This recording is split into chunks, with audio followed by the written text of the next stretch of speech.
እንደምን ሰነበታችሁ? አሜን። ምስጋና የባህሪው የሆነ አምላካችን እግዚአብሔር እንደ ኃጢአታችን ብዛት እንደ ሰውነታችን ክፋት ተመልክቶ ሳያጠፋን ባለችን ጥቂት እና አጭር ዕድሜ ላይ ተጨማሪ ቀናትን ሰጥቶ በቤቱ ስለሰበሰበን ቃሉን እንድንሰማ ስለፈቀደልን እንድናመሰግነውም ስለረዳን የአባቶቻችን አምላክ ቅዱስ እግዚአብሔር ስሙ ለዘላለም የተመሰገነ ይሁን። ወበቃልከሰ ናወርድ፣ ስለ ቃልህ እናወርዳለን፣ ለቃልህ እንታዘዛለን፣ ለቃልህ እንሰራለን።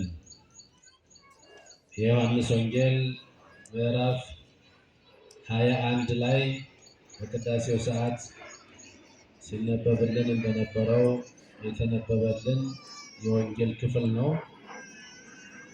በእግዚአብሔር መልካም ፈቃድ ለተወሰኑ ደቂቃዎች ይህንን ቃል መነሻ አድርገን እንማማራለን። እግዚአብሔር ሁላችንንም ያስተምረን። ስለ ቃልህ በሉ። ኧረ አይሰማም? እንታዘዛለን። እስቲ ድገሙት።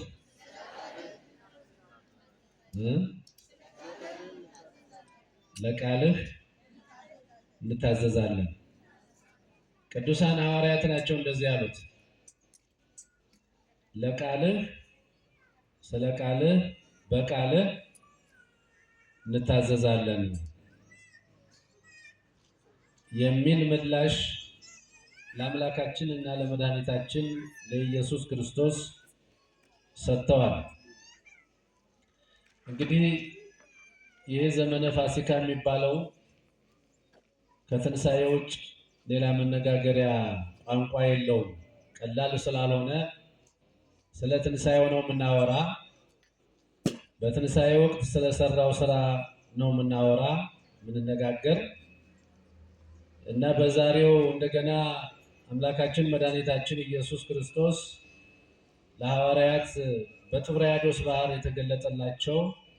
የተገለጠበት ዕለት ነው። በጥብርያዶስ ባህር ቅዱሳን ሐዋርያት ከተለያየ የሥራ ዘርፍ ነው የተመረጡት። ከተለያየ የሥራ ዘርፍ ነው አምላካችን መድኃኒታችን ኢየሱስ ክርስቶስ የመረጣቸው።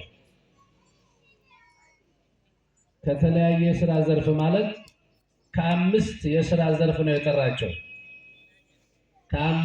ከአምስቱ የሥራ ዘርፍ አንዱ አሳ ማጥመድ ነው። ስለዚህ ግማሾቹ የመጡት ከአሳ ማጥመድ የሥራ ዘርፍ ነው የተጠሩት። ግማሾቹ ከግብርና ነው፣ ግማሾቹ ደግሞ ከተለያየ የሥራ ዘርፍ ነውና እነዚህ ቅዱሳን ሐዋርያት ጌታ ከተነሳ በኋላ እንደ ድሮ አብሯቸው የሚውል አብሯቸው የሚያድር አልነበረምና በተለያየ ጊዜ ነበር የሚገለጥላቸውና ተጨንቀው ነበረ። እንደ ድሮ አብሯቸው አይደለም። እንደ ድሮ ምግብ እያበረከተ ውሃ እያፈለቀ ጥቂቱን እያበዛ የሚመግባቸው አልነበረምና እነሱ በዛ በነበሩበት ጊዜ እንደው የአይሁድንም ዛቻ ፈርተው ቤታቸውን ዘግተው ጸጥ ብለው ተቀምጠው ነበር የሚያሳልፉት አብዛኛውን ጊዜ። ግን አልቻሉም።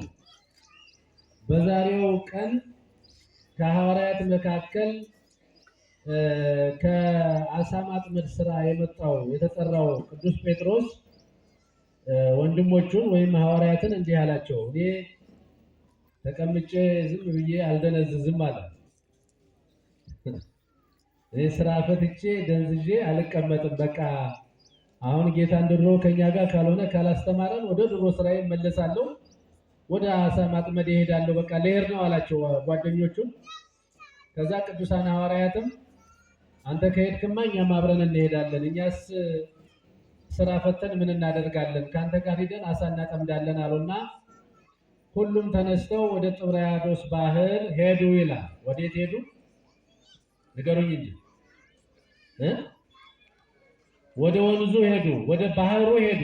በመርከብ ተሳፍረው ወደዛ ወደ ባህሩ ገቡ። እዛማ ባህሩ ሲደርሱ ጀልባቸውን መረባቸውን አስተካክለው አሳ ፍለጋ በዛ በባህሩ ሲዞሩ አደሩ። ምን ፍለጋ? ኧረ በማርያም እንደዛ በሉ እንጂ አሳ ፍለጋ በዛ በብርድ እዛ ባህር ላይ ሲዞሩ ሲዋኙ ሲፈልጉ አደሩ። ሙሉ ሌሊት አድረው ምንም አሳ ሳያገኙ ቀሩ። ምን ሳያገኙ ቀሩ? ንገሩኝ። የእግዚአብሔር ልጆች ደክማችሁ ወጣችሁ ወርዳችሁ ምንም ሳታገኙ ስትቀሩ አታዝኑ? የለፋችሁበት መና ሲሆን ድካማችሁ ከንቱ ሲቀር ደሞዛችሁ ነፋስ ሲወስደው ምንም የማይጠቅም ሲሆን ከንቱ ድካም ሲሆን ረድኤት ሲጠፋ በረከት ሲጠፋ ሰላም ሲጠፋ እና ከንቱ ምልልስ ብቻ ትሰራላችሁ። ደሞዙ ሲግባ የሚባል አይደለም። ትሰራላችሁ፣ ለቤት የሚሸፍን እንኳን ገንዘብ አታገኙ። ትሰራላችሁ፣ ድካም ብቻ ይሆናል። ትራንስፖርት ብቻ ይበላዋል። ትቀበላላችሁ፣ መልሶ የሆነ ነገር ይወስደዋል፣ ያጠፋዋል እና ያሳዝናል። ቅዱሳን ሐዋርያት ይሄን የገጠማቸው ክርስቶስ ከኛ ጋር ከሌለ እዚህ ተቀምጠን ምን እንሰራለን? ወደ ድሮ ስራችን እንሂድ ብለው ወደ ቀድሞ ስራቸው አሳ ወደ ማጥመድ ስራቸው ነው ሄዱ፣ ደከሙ፣ ነገር ግን አላገኙም ነው የሚለው። እንደዚህ ከመሆን ደክሞ ከማጣት እግዚአብሔር ይሰውራችሁ። ደክመንም ሰርተንም ወጥተን ወርደን ላባችንን ጠብ አድርገን ሳናገኝ ስንቀር ያሳዝናል። እንደውም የአሁኑ ዘመን ይመስለኛል ከሐዋርያት ጋር ይነጻጸራል። አሁን ብዙ ሰው ይደክማል። በሚደክመው ልክ አይደለም የሚያገኘው፣ በሚሰራው ልክ አይደለም የሚከፈለው። ድካሙ ከባድ ነው፣ ገንዘቡ ደግሞ ትንሽ ነው። እንደውም እኛ ትንሽ እናገኛለን፣ እነሱ ጭራሽ አላገኙም ነው የሚለው መጽሐፉ። ምንም አላገኙም ነው የሚለው። ያሳዝናል። አያሳዝንም? ደክሞ ለፍቶ አሁን ለምሳሌ አንድ ገበሬ ዓመቱን ሙሉ ነው ሲያርስ የሚከርመው። አርሶ አለስልሶ ቤት ውስጥ የነበረውን ጎተራ ውስጥ የነበረውን ዘሩን አውጥቶ ዘርቶ አርሞ ያንን መከራውን የክረምቱን ውሃ ብርዱን ጭቃውን ተቋቁሞ አጭዶ ወደ ቤት በሚያስገባበት ጊዜ በረዶ ከመታ ወሉን ምን ዋጋ አለው? ድካሙ ከንቱ ቀረ ማለት ነው። እና እንደዚህ አይነት ድካም ሲሆን ያሳዝናል። ቅዱሳን ሐዋርያት ይህን የገጠማቸው ሲደክሙ አደሩ፣ አላገኙም አለ። ጠዋት ላይ ሰውነታቸው ዝሎ ደክመው እርስ በርሳቸው በሐዘኔታ እየተያዩ ወጥተው ሊሄዱ ሲሉ ድንገት ጌታ መጣና ከባህሩ ዳር ቆመ ይላል። ማን መጣ? ጌታ መጣና ከባህሩ ዳር ቆመ። ከዛ አላወቁትም እና ወደሱ ቀረብ አሉ። ሲቀርቡ የሚበላላችሁ አላቸው። እየሰማችሁ ነው? ምን አላቸው? የሚበላላችሁ አላቸው። ኧረ የለንም አሉት። ምን አሉት? አላቸው እንዴ? የላቸውም። እኛስ የሚበላላችሁ ስንባል የለንም ነው ምንል? አለን ነው ምንል? እስኪ ንገሩኝ። አይ ለራሳችሁ አንዳንድ ሰው ብዙ ካልሆነ ካልተትረፈረፈ ያለ አይመስለውምና የለም ነው የሚለው። እያለ ግን የለም አይባልም። ቅዱሳን ሐዋርያት የለም ያሉት ስለሌላቸው ነው። እኛ እኮ ለዕለት ጉርስም ቢሆን አላሳጣንም፣ እግዚአብሔር አለ እና እያለ የዕለት ጉርስም ቢሆን ካለ የለም አይባልም። ይባላል?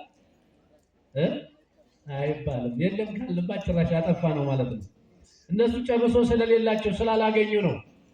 እና በዛ ሰዓት የለንም ሲሉ አሳዘኑት። ተማሪዎቹ ናቸው፣ ወዳጆቹ ናቸው፣ ልጆቹ ናቸው። ሲደክሙ እንዳደሩ ያውቃል። ከዛ በኋላ ምን አላቸው? መረባችሁን በቀኝ በኩል ጣሉት፣ ብዙ አሳ ታገኛላችሁ አላቸው።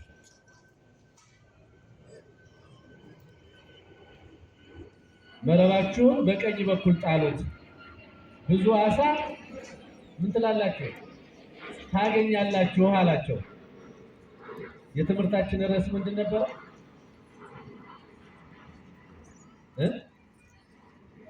አይሰማኝም።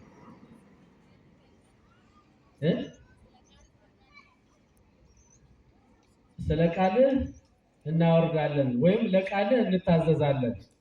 መረባችሁን በቀኝ በኩል ጣሉት ሲላቸው ጌታ ሆይ እኛ ስንደክም ነው ያደርን፣ ሌሊቱን ሙሉ እዚህ ነው ያደርነው፣ እያየህን ነው፣ ሰውነታችን በብርድ ዝሏል። ነገር ግን አንተ አዘዘን እምቢ አንልም፣ ለቃልህ እንታዘዛለን፣ ስለ ቃልህ ብለን እንጥላለን አሉና መረባቸውን ወደ ባህሩ ባሳያቸው መስመር በቀኝ በኩል ጣሉት ይላል። ወዲያውኑ መረባቸውን ሲጥሉት ሙሉ ሌሊት ሲደክሙ ያላገኙትን ዓሣ በአንድ ጊዜ መረባቸው ሞላላቸው ይላል። ክብርና ምስጋና ለእግዚአብሔር ይሁን። ኧረ በደንብ አመስግኑት እግዚአብሔርን። ሌሊት ሙሉ ማለት 12 ሰዓት ነው። ጠዋት ሲነጋ 12 ሰዓት ላይ ነው እንግዲህ ይሄ የሆነው። 11 ሰዓት ስትደክሙ አድራችሁ ሳታገኙ በአንድ ሰዓት ልዩነት ለጌታ ቃል ታዘዛችሁ መረባችሁ ከሞላ እግዚአብሔርን ማመስገን ነው እንጂ። እግዚአብሔር ስሙ የተመሰገነ ይሁን። እና መረባቸው ሞላ፣ ከብዛቱ የተነሳ መጎተት አቃታቸው ይላል። ምን አቃታቸው? መጎተት አቃታቸው። አያችሁ፣ አሁን እነዚህ ሰዎች ከነዚህ ሰዎች የምንማረው ትምህርት አለ። መጀመሪያ ሲሄዱ እግዚአብሔርን ፈቃድ አልጠየቁም። መጀመሪያ ሲሄዱ ጌታ ሆይ የት ነው ያለው?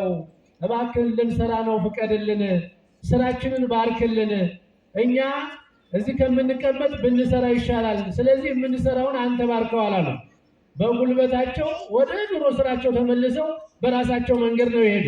ሄደው ግን አግኝተዋል አላገኙም? አግኝተዋል አላገኙም? በራሳቸው መንገድ በሄዱ ሰዓት አላገኙም። ያገኙት መቼ ነው? ለእግዚአብሔር ቃል በታዘዙ ጊዜ፣ እሺ ባሉ ጊዜ፣ እሺ ባሉ ጊዜ ለቃል እንታዘዛለን። ይሄ ቃል የእግዚአብሔር ልጆች የምንነጋገረው ቃል አይደለም። ይሄ ቃል ሰማይና ምድርን የፈጠረ ቃል ነው። በቃል ነው ሰማይና ምድር የተፈጠረው።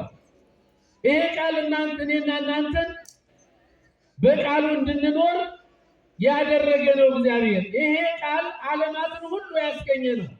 ይሄ ቃል ከሰማየ ሰማያት የመጣ ከድንግል ማርያም የተወለደ፣ ይሄ ቃል ሥጋ የሆነ እኛ በልተነ መንግሥተ ሰማያት የምንገባው ቃል ነው። ስለ ቃልህ ማለት በመጣው ቃል ለቃልህ እንታዘዛለን ማለት ለጌታ ማለት ነው፣ ለእግዚአብሔር ስለሱ እንታዘዛለን ማለት ነው። ስለዚህ የምናገኘው የፈለግነውን ነገር የምናገኘው ለቃሉ ስንታዘዝ ነው፣ ለእግዚአብሔር እሺ ስንል ነው። አሁን መጀመሪያ ላይ አላገኙ ለቃል እንታዘዛለን ብለው ስራ ሲጀምሩ በቃሉ መረባቸው ሞላ ይላል። ክብርና ምስጋና ለእግዚአብሔር ይሁን። እየጎተቱ መጡ መረባቸውን ሞልተው። ከዛ በኋላ ምን አላቸው? አምላካችን መድኃኒታችን ኢየሱስ ክርስቶስ አሁን ከያዛችሁት ዓሣ አምጡ አላቸው። ቅድም አላቸው ሲባሉ የለንም ብለው ነበረ። አሁን ታዘዙ፣ አገኙ። ሲያገኙ ደግሞ ካገኛችሁት አሁን ከያዛችሁት ዓሣ አምጡ አላቸው። እስኪ ሁላችሁም አንድ ጊዜ በሉ። አሁን ካገኛችሁት በሉ። አይሰማም። አሁን ካጠመዳችሁት ዓሣ አምጡ። እኛ ብንሆን ጌታ ሰጥቶን አምጡ ስንባል ምን ሊወስደው ነው እንደ የሰጠን እንላለን አይደል? አንልም? እንላለን። አንድ ሰው የሆነ ነገር ሰጥቶን በላውን የሰጠውን መልስ አምጣ ቢል እንዴ ለምን ሰጠኝ የሚወስደው ከሆነ አንልም? እንላለን። ቅዱሳን ሐዋርያት ግን አላሉም። በደስታ ለመስጠት መረባቸውን እየጎተቱ እንደውም ቅዱስ ጴጥሮስ አሳውን ይቆጥር ነበረና ለጌታ የሚያቀርበውን አሳ ለጌታ የሚሰጠውን አሳ የሚያቀርበውን አሳ ሲቆጥር 153 ታላላቅ አሳዎችን ቆጠረ ይላል። እና ይሄንን ሊያቀርቡ ሽርጉድ ሲሉ ልክ ይዘው ሲመጡ ምን አላቸው ጌታ? እሱን ተውት፣ ኑ ምሳ ብሉ አላቸው። ምን አላቸው? ከዛ በኋላ እነሱ ሊሰጡ ነው፣ እነሱ ሊያበሉ ነው። እነሱ ጉጉታቸው እሱ የሰጣቸውን መልሰው ሊያቀርቡለት ነው። እሱ ደግሞ ይሰጥና አምጡ ይላል። የምትሰጥ ከሆነ ያበዛዋል፣ የምትደብቅ ከሆነ ደግሞ ያጠፋዋል። ጌታ ሁልጊዜ እንደዚህ ነው የሚያደርገው። ሳይሰጥ አይጠይቅም። የለኝም ካልክ ይሰጥሃል፣ ከሰጠ ላይ ደግሞ አምጣ ይልሃል፣ አሳይ ይልሃል። አልሰጥም ካልክ ይጠፋል፣ ካመጣ እሱ ተጠቀመው ይላል፣ ያበዛልሃል። ስለዚህ ይዘው ያንን እየጎተቱ ቆጥረው ሲያመጡ ተውት እሱን ኑ ምሳ ብሉ አላቸውና ሲመጡ የተጠበሰ አሳ የማር ወለላ ሰጣቸው። እሱ በልቶ አበላቸው። ብሉ ብሎ በልቶ ብሉ አላቸው፣ መገባቸው ይላል። ክብርና ምስጋና ለእግዚአብሔር ለአምላካችን ይሁን። ያላችሁን አምጡ ስንባል የምንሰስት የምንደብቅ እግዚአብሔር የማያውቀው የማያየው የሚመስለን ብዙዎቻችን ነን። ያላችሁን አምጡ ሲል እግዚአብሔር ሊወስድብን አይደለም። አሁን ከነዚህ ሐዋርያት መማር ያለብን ምንድነው? አምጡ ስንባል ያለንን ለእግዚአብሔር ማሳየት ነው። አይወስደውም እግዚአብሔር። ሰጪው እሱ አይደል እንዴ? ከኛ ለምን ይወስዳል? ለምሳሌ አብርሃምን አስታውሱት እስቲ። በሸመገለ ጊዜ ባረጀ ጊዜ የወለደው አንድ ልጅ ነበረው እና የተደሰተበት አብርሃም በልጅና ዘመኑ በእርግና ዘመኑ ያገኘውን ይስሐቅን እግዚአብሔር መጥቶ በል ልጅህን ረድልኝ ሰዋልኝ አለው እግዚአብሔር። ከዛ በኋላ አብርሃም ምንም አላቅማማ። ቅድም እንዳልኳችሁ እንዴ እንዳርድለት ነው እንዴ ልጅ የሰጠኝ? እንዴት ልጅ ይታረዳል? እንዴት ልጅ ይሰጣል አላለም። ያንተ ነው ለአንተ ለመስጠት ምን ያስቸግረኛል ብሎ ልጁን ይዞ ወደ ተራራ ወጥቶ እዛ ድንጋዩን ጠፍጥፎ እንጨቱን ረብርቦ ቢላዋውን አዘጋጅቶ ሊያርድ ለእግዚአብሔር ሊያቀርብ ሲል እግዚአብሔር ተጣራ። አብርሃም አብርሃም ተው አለ። ከዛ አብርሃም እንዲህ ዘወር ሲል በዕፀ ሳቤቅ የታሰረ ነጭ በግ አጠገቡ ቁጭ ብሏል። ክብርና ምስጋና ለእግዚአብሔር ይሁን። ልጅህን አልከለከልከኝም፣ እንደሰዋው ቆጥሬዋለሁ፣ ተቀብዬዋለሁ መስዋዕቱንና ልጅህን ተውና ይሄኛውን ሰዋ አለውና በግ ሰጠው። አሁን አብርሃም መጀመሪያ ቢያጉረመርም ይስሐቅን ማግኘት ይችላል? ይችላል እንዴ? አይችልም። እግዚአብሔር ነው የሰጠኝ፣ እግዚአብሔር ለእግዚአብሔር በሰጥ ምን ችግር አለው ብሎ ወደ እግዚአብሔር የወሰደው።